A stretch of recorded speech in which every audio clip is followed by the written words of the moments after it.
मुनीश, जरा मुझे ये बताइए, जो चार्जशीट का जिक्र, क्योंकि आतिशी अब से पहले थोड़ी देर पहले कह रही थी चार्जशीट में कहीं भी मनीष सिसोदिया का नाम नहीं है, जरा बताइए है कि नहीं है? जी देखिए, मैं चार्जशीट के बारे में बताता हूं आपको, जो कि लिखित में है। सीबीआई ने जो चार्जशीट दायर की थी उसमें मनीष सिसोदिया का नाम बतौर आरोपी नहीं है, लेकिन सीबीआई ने उस चार्जशीट में ये जरूर लिखा हुआ था कि मनीष सिसोदिया के खिलाफ में उनके पास सबूत हैं जिसके आधार पर उनकी जांच जारी है।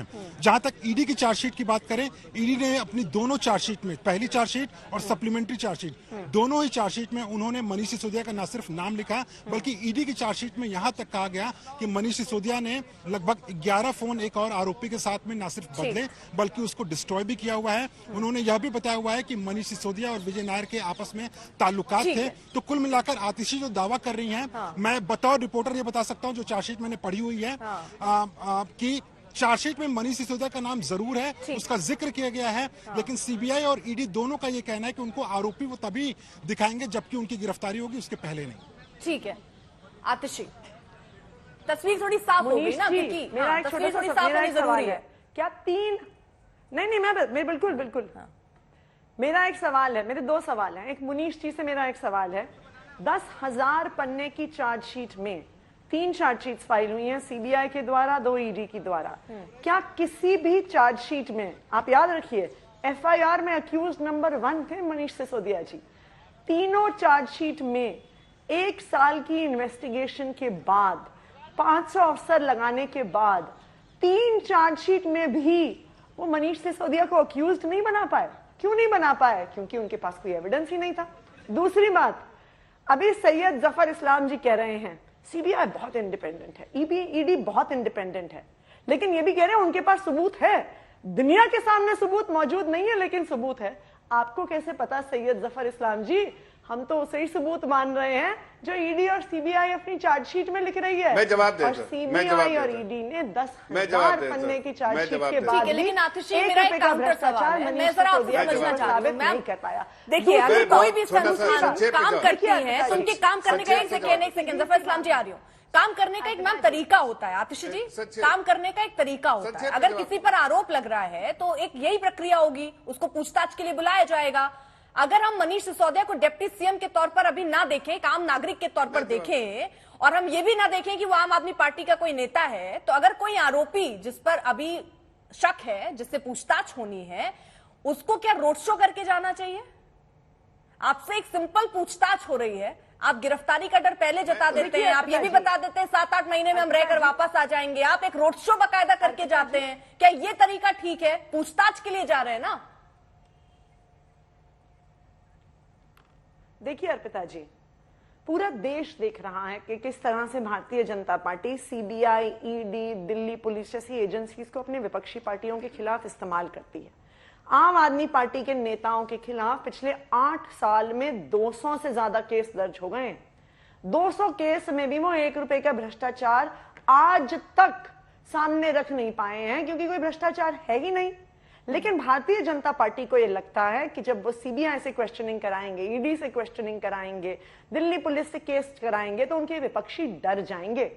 मैं उन्हें यह बताना चाहती हूं, आम आदमी पार्टी को आपकी इन तोता मैना से डर नहीं लगता है। हम भगत सिंह के चेले हैं, हम सर पर कफन बांध के निकले हैं। मुझे ये बताइए, डाल दो आप और पार्टियों को छोड़ दीजिए, आप तो एक अलग तौर की पार्टी तौर पे आई थी, आपने कहा था कुछ भी हो तो जांच करा लीजिए, कुछ भी होगा जांच करा लीजिएगा। आप तो एक अलग नैरेटिव सेट कर रही थी ना एक राजनीतिक पार्टी के तौर पर। अब जब जांच हो रही है, पहले तो आप ये कहती थी कुछ भी हो जांच करा लीजिए, किसी पर आरोप लगेगा उसको हम पार्टी से उसको तुरंत हटा देंगे। अरविंद केजरीवाल कहते थे कि नहीं कहते थे? सत्येंद्र जैन अभी भी मंत्री बनकर बैठे हैं कि नहीं बैठे?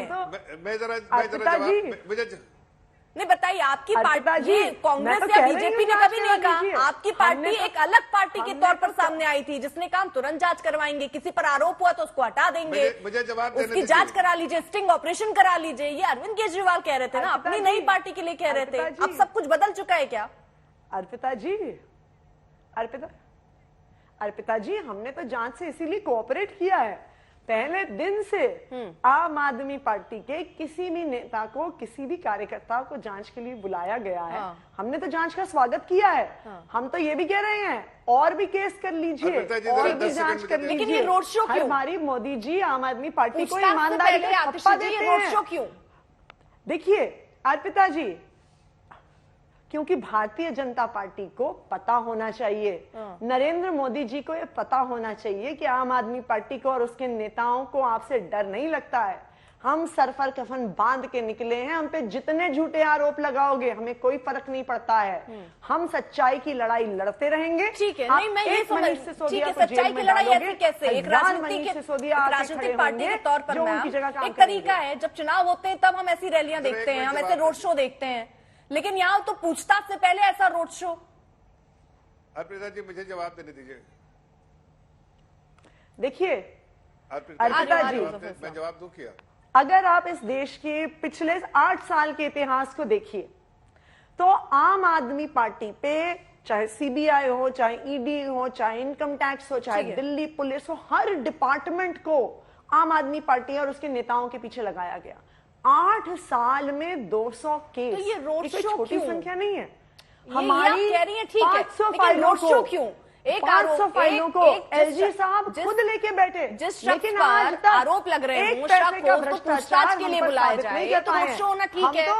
इस तरीके से रोड शो करके जाना चाहिए, खुली जीप में, खुली गाड़ी में। अरे अर्पिता जी, क्या आप मुझे बोलने का मौका देगी कि आप ही बोलती रहेंगी?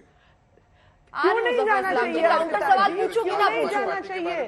जब हमें अपनी ईमानदारी पे भरोसा है, हमें अपनी सच्चाई पर भरोसा है, तो हम सीना चौड़ा करके जाएंगे, क्योंकि हम सच्चाई की लड़ाई लड़ रहे हैं। ठीक है, आज मोदी जी को, बीजेपी को पता है कि अगर उनका कोई एक काल है ना तो आम आदमी पार्टी है। भारतीय जनता पार्टी ठीक है, ठीक है, मुझे 2 मेहमानों को और ऐड भी करना है। ठीक है, जफर इस्लाम जी जल्दी से, मैं जरा जवाब दे देता हूं। ठीक है आतिश जी, ठीक है आतिश जी, ठीक है, हाँ जफर इस्लाम।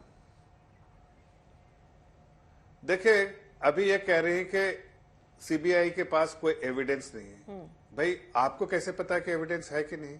अगर मुझे नहीं पता, मैं तो इतना कह सकता हूं कि सीबीआई इस तरह की एजेंसी बिना एविडेंस के किसी को फर्दर तशवीश के बुलाती नहीं है, उसको फर्दर इन्वेस्टिगेट करती है और उसके बारे में जानकारी लेती है। आपको कहां से मालूम है? ये नाटक जो कर रहे हैं आप लोग रोड शो करके, उससे समझ में आता है कि आप अपनी चोरी छिपाना चाहते हैं। दूसरी बात, आपको एफआईआर में अगर आपका नंबर 1 आरोपी है, अगर आपको 2 महीने का चार्जशीट पे टाइम है, आप अपने नाम क्लियर करवा लेती। तीसरी बात मैं पूछता हूं, आपके जो केजरीवाल जी है पूरे दुनिया में कहते फिरते थे कि भाई अगर कांग्रेस पार्टी के इतने सारे जो है करप्शन किए हुए लोग हैं, जब 2013 में इलेक्शन लड़ रहे थे, अगर कानून में फांसी की सजा हो तो मैं फांसी दे दूं। आपके यहाँ तो इतने फांसी के फंदे में लटकने के लिए तैयार है, इतने लोगों ने करप्शन किया है, इतने क्राइम किए हैं। कहा केजरीवाल जी, आज उनके सारे मुखौटा हटा दिया उन्होंने। आप करप्शन के खिलाफ जो है लड़ने वाले लोग आज करप्शन में पूरे तौर से मुलविस है। और उसके बाद इस तरह के स्टेटमेंट के पहले ही सीबीआई भी उनको बुला रही इन्वेस्टिगेशन के लिए, पूछताछ के लिए, तो आप अनाउंसमेंट कर रहे हैं कि भाई मनीष सिसोदिया जेल जाएंगे। कैसे आपको मालूम कि जेल जाएंगे और किस वजह से? इसलिए या तो आपको मालूम है कि उन्होंने बहुत भ्रष्टाचार किया है, या तो फिर आप इसको स्टंट कर रहे हैं। दोनों हालत में देश की जनता के सामने आप पूरे तरह से एक्सपोज हो गए हैं कि आपने बहुत सारे वादे झूठे किए और करप्शन नहीं करने का वादा किया, और करप्शन किया जिसके कंधे में बैठ के आप आगे चले, उसके पीछे भी छुरा भोग दिया आप लोगों ने, अन्ना हजारे को।